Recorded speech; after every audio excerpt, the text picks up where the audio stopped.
Ministro da Fazenda, Dário Durigan, ataca novamente. Dessa vez ele resolveu chamar Javier Milei de palhaço e explicar por que a economia argentina tá pior do que a brasileira. O palhaço do presidente da Argentina veio ao Brasil ontem e falou de Brasil, quando o risco país da Argentina é muito mais alto, a dívida pública é muito mais alta, a inflação lá é muito mais alta. O argumento dele é basicamente o seguinte: a Argentina tem inflação maior, risco país maior e dívida maior. O problema é que o Durigan pega a fotografia de hoje e simplesmente joga o filme inteiro no lixo. Porque é óbvio que, se você pegar um país que passou décadas destruindo a própria moeda, como foi o caso da Argentina, e comparar com o Brasil, vários indicadores argentinos vão estar piores. A pergunta certa é outra: como o Milei recebeu a Argentina e como ele está entregando? E como o Lula recebeu o Brasil e como o Lula está entregando? Aí a conversa muda bastante. Vamos aos dados. Vamos começar somente pela inflação. Quando Milei assumiu, a Argentina vinha de inflação anual de 211%. Hoje, a inflação está em 33% ao ano. Em dezembro de 2023, os preços subiram 25% em um único mês. Em junho de 2026, a inflação mensal foi de 1,9%. Tem que ser muito burro para olhar uma inflação cair de 211% para 33% e dizer que o governo está errando na economia. Agora vamos para o risco país. Milei recebeu o risco país argentino perto de 1.930 pontos. Hoje está na casa dos 400. É uma queda de aproximadamente 80% do risco de se investir no país. Moody's, S&P e Fitch melhoraram recentemente a avaliação de crédito da Argentina. Vamos dar uma olhada na questão da dívida. E é aqui que a coisa fica ainda melhor. Melhor para a Argentina, claro. Durigan diz que a dívida da Argentina é muito mais alta. Beleza, vamos usar a mesma metodologia para os dois países? Porque comparar a dívida de países usando critérios diferentes é aquela estatística freestyle, né? Escolhe o número que gosta e depois explica o método. Pelo World Economic Outlook do FMI, a dívida bruta do governo geral projetada para 2026 é de 70% do PIB na Argentina e 96% do PIB para o Brasil. Eu vou repetir porque talvez alguém no Ministério da Fazenda pode ter piscado. Argentina, 70%.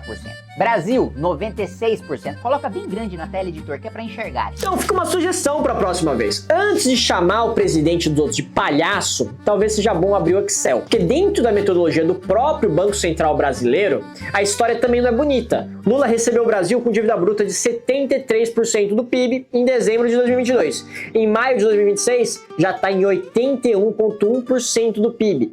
10 trilhões e 600 bilhões de reais. Então temos uma situação interessantíssima aqui. Durigan está criticando a dívida argentina, enquanto trabalha num governo em que a dívida brasileira foi de 73% para 81% do PIB. Mas vamos chegar para a parte mais importante: resultado fiscal. Em 2022, antes do Lula assumir, o setor público consolidado brasileiro teve superávit primário de 1,28% do PIB.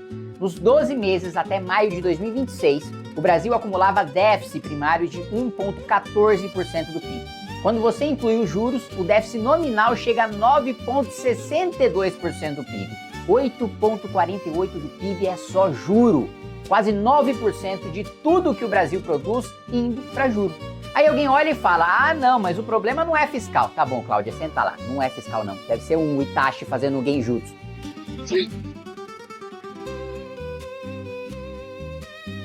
Um genjutsu desse nível não funciona em mim. Vamos dar uma olhada para a Argentina? O Milei recebeu uma desgraça de país que terminou 2023 com déficit primário de 2,9% do PIB e déficit financeiro de 4,6%. Em 2024, ele transformou um déficit de 4,6% num superávit de 1,8%. Mesmo depois de pagar juros, o superávit financeiro é de 0,3%. Foi o primeiro superávit financeiro da Argentina em 14 anos. 14, gosto desse número. No ano seguinte, 2025, superávit primário de 1,4%, superávit financeiro de 0,2%. Primeiro semestre de 2026, ainda positivo. Superávit financeiro acumulado de aproximadamente 0,1% do PIB. Resumo, vou desenhar para ver se o Durigan entende. A Argentina saiu de déficit para superávit. O Brasil saiu de superávit para déficit. A dívida brasileira subiu. O próprio FMI disse que o Brasil precisa de um esforço fiscal mais ambicioso para colocar a dívida numa trajetória decente. Mas o Durigan, que sabe mais que todo mundo, diz que o problema do Brasil não é fiscal. Bom, gente, alguém pode aí avisar o FMI que o ministro Durigan já resolveu a discussão? E agora vem pobreza. Esse é o ponto mais importante, porque não adianta contar só metade da história da Argentina. Quando o Milei fez o ajuste, houve um custo social enorme no começo. No começo do segundo semestre de 2023, quando o Milei estava ali próximo de assumir, a pobreza na Argentina estava em 41,7% da população. Ou seja, quase metade da população da Argentina estava em níveis de pobreza.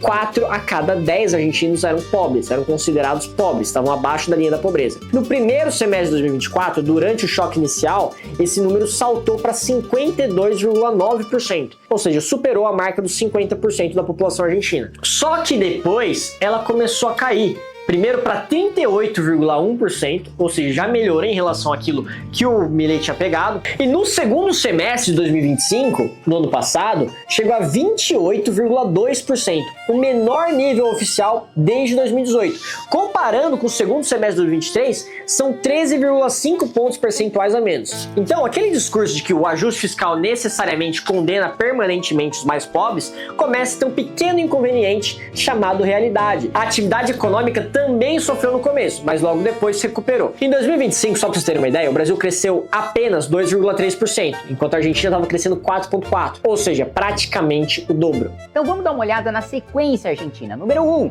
inflação despencando. Número 2, déficit virando superávit. Número 3, risco país caindo perto de 80%. Número 4, pobreza caindo depois do choque inicial. Número 5, economia voltando a crescer. E número 6, agências de risco melhorando a avaliação do país. O Milei recebeu uma bomba, mas não deixou ela explodir. O Lula recebeu o Brasil com superávit primário e dívida de 73,5% do PIB.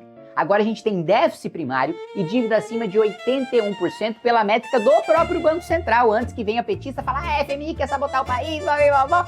Agora eu vou perguntar diretamente para você, ministro da Fazenda, Dario Durigan. Quem recebeu um país pior e está entregando um país melhor? Lula ou Milei? A resposta é óbvia para todo mundo que é intelectualmente honesto. Durigan, aprende, chamar o Milei de palhaço não faz nossa dívida baixar, não reduz a taxa de juros brasileira e não equilibra o nosso orçamento. O governo Lula destruiu o país com a sua ajuda no Ministério da Fazenda. A sorte é que agora nós temos um partido com um projeto de país que tem coragem de defender o remédio amargo que o Brasil precisa para se curar da doença da miséria, da pobreza e do Partido dos Trabalhadores. Esse partido é o Partido Missão.